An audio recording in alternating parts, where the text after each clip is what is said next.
જૂનાગઢના પાડોદર ગામ પાસે રસ્તા ઉપર પાણી ફરી વળ્યા છે। જીવન જરૂરી ચીજવસ્તુઓ લેવા પાણીની વચ્ચેથી પસાર થવું પડે છે। રસ્તો ઊંચો લાવવા અને નદીઓ પહોળી કરવા માટેની લોકો દ્વારા માંગ કરવામાં આવી રહી છે।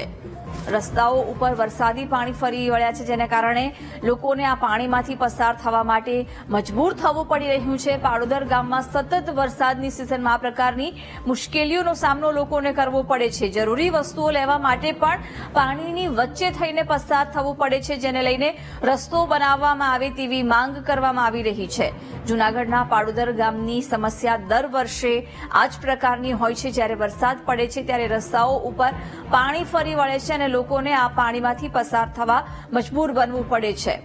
જૂનાગઢના પાડોદર ગામના લોકોને વારંવાર મુશ્કેલી પડી રહી છે। જરૂરી વસ્તુઓ લેવા માટે પણ પાણીની વચ્ચેથી પસાર થવું પડે છે, જેને લઈ રસ્તો બનાવવામાં આવે તેવી માંગ ગ્રામજનો કરી રહ્યા છે। જૂનાગઢમાં વરસાદની સાથે જ રસ્તાઓ ઉપર પાણી ફરી વળે છે।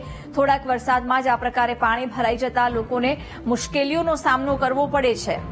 પાડોદર ગામમાં લોકોની મુશ્કેલીઓ સતત વધી રહી છે। એક તરફ ભારે વરસાદની વચ્ચે જીવન જરૂરી ચીજ વસ્તુઓ લેવા જવા માટે પણ લોકોને આ પાણીમાંથી પસાર થવા માટે મજબૂર બનવું પડે છે। વિગતો સાથે સંવાદદાતા જય જોડાઈ ગયા છે। જય, શું વધુ વિગતો છે?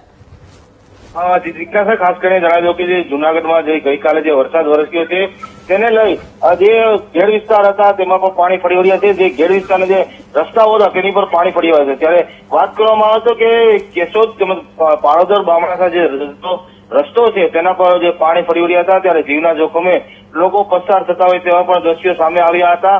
અને આજે રસ્તો પસાર થઈ રહ્યા છે ત્યારે લોકો એક જ માંગ કરી રહ્યા છે કે જે રસ્તો છે તે ઊંચો કરવામાં આવે અને પહોળો કરવામાં આવે। જી બિલકુલ જય, આભાર જાણકારી આપવા બદલ।